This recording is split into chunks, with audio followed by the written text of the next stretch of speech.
Hello. Welcome back to the Holmes Politicast. It's been a long time since I've been able to do a show. Um, Had some trouble with Grand Valley and a couple other things that happened. Just, yeah, driving 3 hours a day to get to the school that I'm at for my student teaching is it's a little hard to get on and do a show and do show prep, and I've still been paying attention to everything that's been going on and post on Twitter every once in a while, but just getting on and doing a show has been difficult. So uh, I've gotten a couple nice little snow days here, so here we are. The shooting at MSU has sparked another heated political battle. Democrats are calling for more gun laws, and Republicans are saying that the ones on the books need to be enforced. Within Ottawa County, we have two hecklers of elected officials that are doing their best. Oh, and the hecklers, they're doing their best to get those elected officials fired from their jobs. Joseph F. Spaulding of Holland and Walter Mac Davis, who you've heard of before on this show, are doing everything they can to harass the new commissioners and even extending their reach to precinct delegates. Finally, the commissioners are being sued for their decision to replace the director of the health department. So we will see where that goes. I'm Anon Don. This is the Holmes Politicast.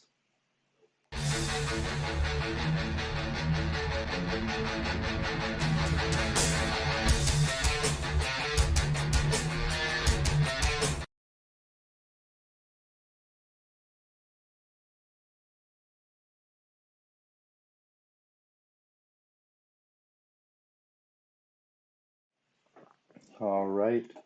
So we'll just go right in the order that I introduced everything. We're going to start with the shooting at MSU. So here is, you already know what happened. Some guy walked onto MSU campus, shot up a bunch of people. Two killed, three wounded. Is that right? I think so. Um, had a prior gun conviction. The the arguments have already begun as to whether or not this should have happened or if it should have been able to happen. People are saying that had the shooter been prosecuted for an earlier crime, then he wouldn't have been even on the streets. Others are saying that had he been prosecuted, he wouldn't have been in jail, but he wouldn't have been able to legally obtain another firearm. And there are some who say that no matter what the law was, he was a first offender, so they wouldn't have impacted it anyway. So I mean, the arguments run the gambit really here.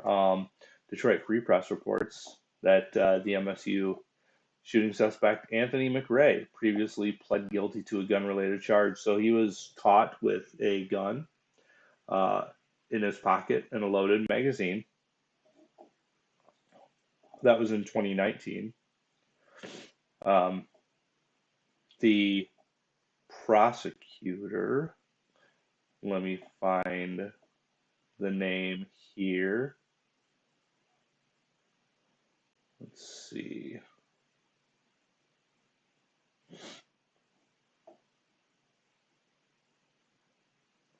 So the current Ingham County prosecutor said that Mr. McRae would have been barred from legally purchasing, owning, or possessing a firearm if he had been convicted of the concealed weapons charge. He told that to the Free Press. So that's the current prosecutor.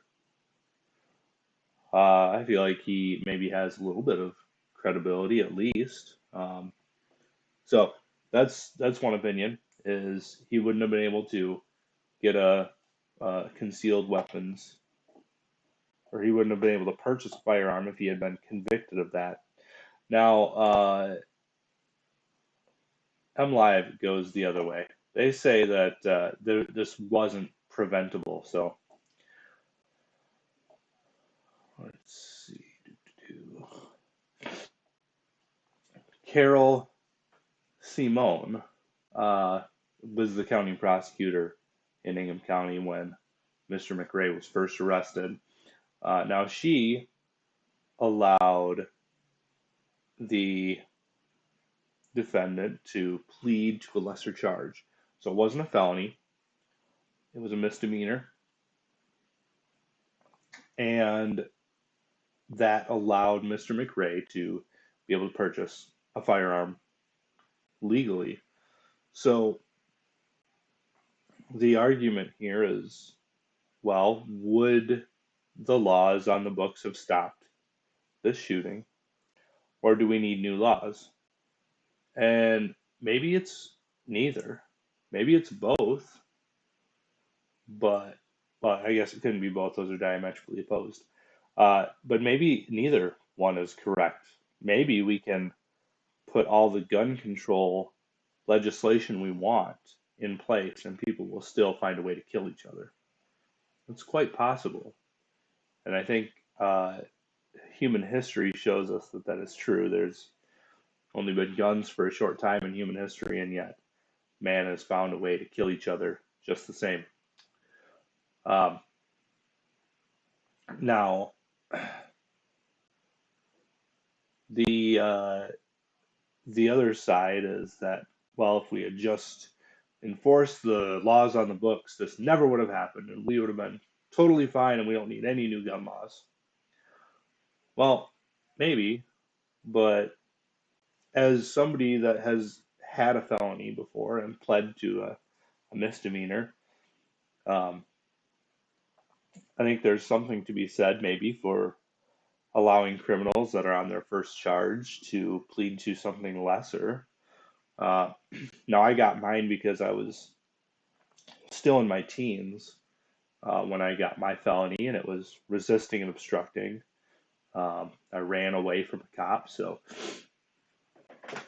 maybe there's a difference between, carrying a loaded gun and without a concealed carry permit, and uh, just being drunk and running from the cops.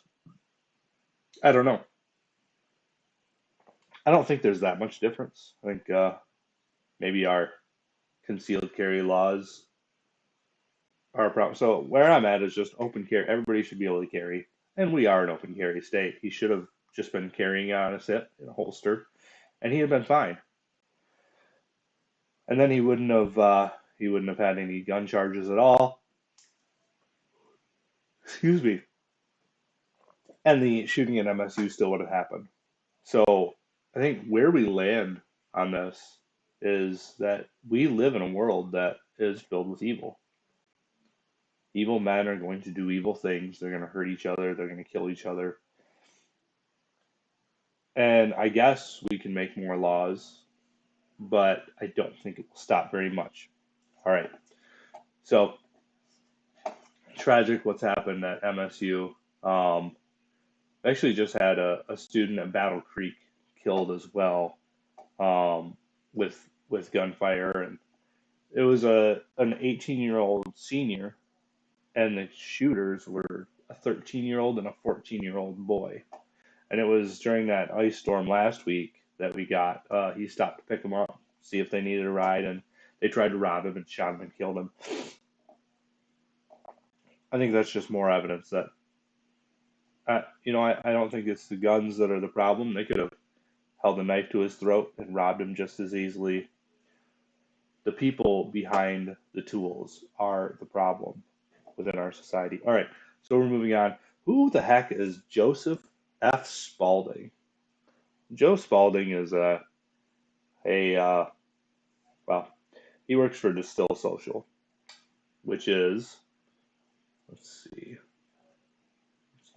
Let me get this pulled up here. Oh man. Well, you know what? Here's just a bit of his pleasantness in front of our new Board of Commissioners. Mr. Spaulding, you need to follow the rules. Mr. Spaulding, you need to follow the rules. Oh, no, that's him being told that he needs to follow the rules. Where'd it go? Not that one. Ah, crap. I shouldn't have gotten off of it. My name is Joe Spaulding. I'm from Holland Township. I'm here to actually talk about freedom. It's pathetic and dumb that any of you think equity is opposed to freedom unless it's the county helping provide equity for the hearing or vision impaired, or the state subsidizing your homeownership. Joe over here personally benefited from county vision and hearing testing services. Lucy Ebel and every homeowner benefits from Prop A. So of course, those are all great to you. After all, to you, freedom is the freedom to tell others what to do and the freedom from being told what to do, as we saw very clearly early this morning with Sylvia Rohde's behavior. It's a tyrant's mentality, but every commissioner, barring Bergman and his bow tie, lacked the charisma for successful tyranny, and we're lucky that Roger lacks the will. We're already forcing county employees who need diversity training to maintain licenses in order to obtain them on their own time and dime, even when the licenses are needed to perform their jobs. That's the opposite of freedom, and Mr. Gibbs knows that. People who trust that Ottawa impact clowns understand, let alone support freedom, are fools. I've forgotten more about freedom before graduating from West Ottawa High School than Joe Moss and his quiver of brothers have known their entire lives. I'm a descendant of Robert the Bruce. I'm from a line of fur trappers, moonshiners, and cannabis growers. And I'm assuring the people of Ottawa County that freedom isn't opposed by diversity. It's opposed by boring jerks who won't stop telling you how much their thoroughly nationalist asses love freedom. Yeah, he goes on in this pleasant manner to spell out the F word and to just in general being a pleasant human being to our new board of directors. And you can find him in all of our county meeting comments as well. You can also find him here on Twitter. He's just a delightful man. Here he is heckling somebody that is sitting there watching the meeting, calls him a Nazi. The implied swastika. The implied swastika. The Nazi haircut. What a loser. Swastika. Yeah, you can't really hear it that well. I'm going to turn it up so you can hear it because he's whispering, because it's in the middle of a commissioners meeting. The implied swastika. The Nazi haircut. What a loser. Yeah, so implied swastika, Nazi haircut, what a loser. Joe Spaulding is just a joy to have in our county. But um, it goes further than him just heckling people that are at the commissioner meetings. It goes further than him heckling the commissioners. So this guy works for Distill Social. And Distill Social, from what I understand, is a left-wing activist group that is out of California, is my understanding of them. And so Joe gets funded by them. And they basically work to do what Joe is doing, to heckle county commissioners, to heckle precinct delegates that are trying to do their job. They're trying to do the job that you elected them to do. So I've had a call from one county commissioner that he told me that Joe was calling his work, lying about him, trying to get him fired. I won't say the commissioner's name because there's currently a lawsuit in that respect, trying to get Joe barred from future events, trying to get him barred from participating politically, especially here in our county. He's already been run out of 2 counties in Michigan, Ingham County and, oh, what was the other one? It was 2 names, like Van Buren or something. So that's Joe Spaulding. Delightful man, trying to get everybody that you know, that you elected, fired from their jobs. And Mac Davis, I mean, you already know him and his, the joy that he is to our county. But just in case you need a refresher, he actually said he's not going to be at every county meeting anymore because it's bad for his health. So hopefully he's going to be backing off a little bit. But here's just a little snippet of, the work that he's done in Grand Haven with your children there at Grand Haven High School. Restoring Ottawa has put this short clip together. Drinking warm water before bed fixes tooth and gum problems overnight. People are healing. That's certainly not the video. Here it is.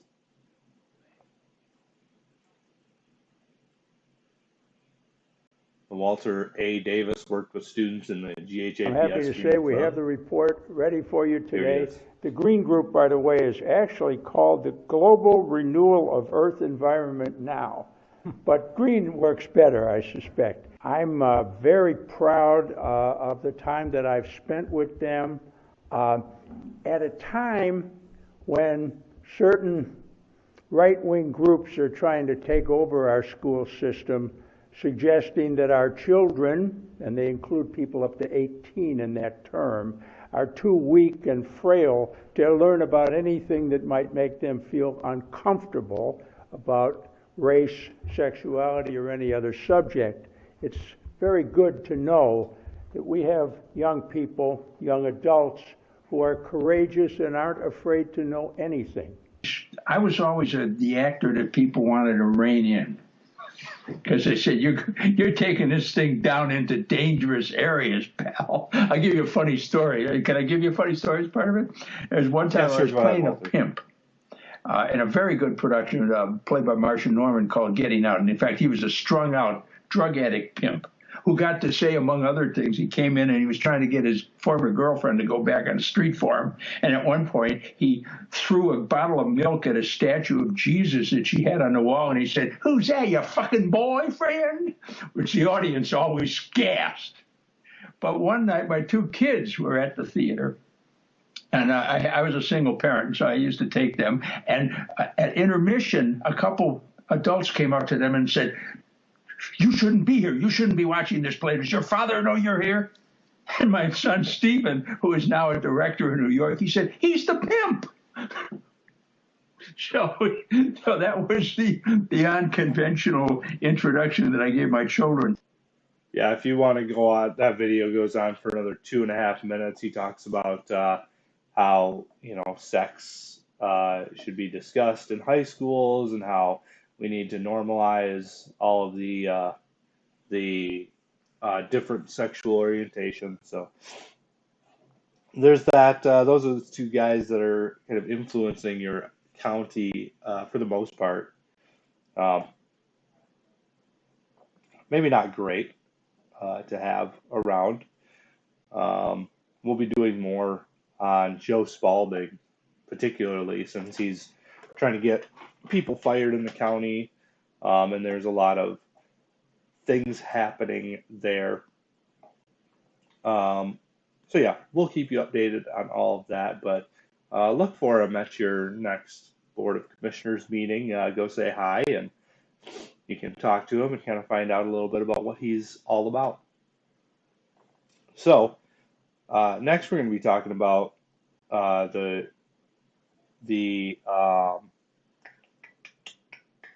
lawsuit.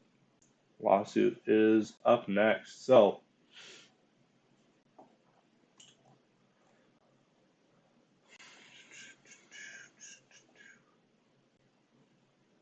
it is Adeline Hambly was the health officer, and Lisa Stefanovsky was the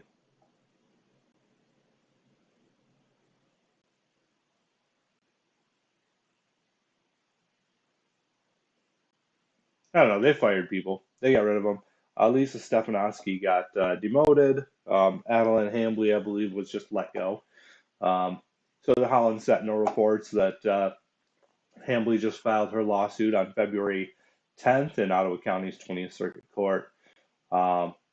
She is named 7 of the 8 Ottawa Impact Commissioners as defendants: Joe Moss, Sylvia Rohde, Lucy Ebel, Gretchen Cosby, Roger Belknap, Allison Medema, and Rebecca Curran are the defendants there. So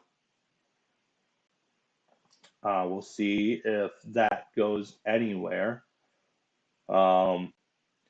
Says some of the factual allegations here. As health officer for the county, plaintiff Hambly leads the Ottawa County Health Department. Michigan law requires that the county maintain a health department run by a health officer. Health officer position is one whose duties and powers are enumerated in Michigan law. As health officer for the Ottawa County Health Department, plaintiff is the ultimate supervisor for more than 100 employees, carrying out a wide variety of duties and programs. Health officers' duties under state law include the power to take certain actions, issue orders, and make determinations necessary to protect the public health and prevent disease. So I think what she's going for here is that they did not have the right to fire her. She says later on in the lawsuit, by virtue of the duties and powers assigned to the health officer position under state law and the inability of the county board to override certain actions and orders of the health officer, the position is necessarily one which is subject to just cause employment. It violates state law for a county board to terminate the employment of a health officer without just cause and for the sole purpose of thwarting the health officer's ability to comply with state law governing her duties. So yeah, that's what she's going for. She's going to say that they didn't have the right to remove her. I don't know that this is going to go anywhere really. We went over the laws, I think in the last show, maybe the show before that outline kind of their responsibilities there. The commissioners are able to remove a health officer if, in their opinion, she is incompetent at performing her duties. I don't think that was the wording, but you can go back and you can look at the last show for that. So with that, I think we've covered everything. It's going to be a little bit shorter than I normally do, due to all of the things that I mentioned earlier in the show at the beginning, where it's going on about the rough state of my life right now. So I'm almost done though. Almost done with school, and then I'll be able to devote time to this every week and keeping everybody updated on everything that's going on. So with that, if you liked what I'm giving you, if you liked the content here, you can share it with a friend. I'd encourage you to share the YouTube channel and the Twitter and the Facebook. So follow me on all those. I'm a lot more active on Twitter than anything else. So if you really want to see what I'm putting out, Twitter is the place to do it. YouTube is the place to watch the show. So with that, I hope you all have a great week. And I will see you next time right here on the Holmes Politicast.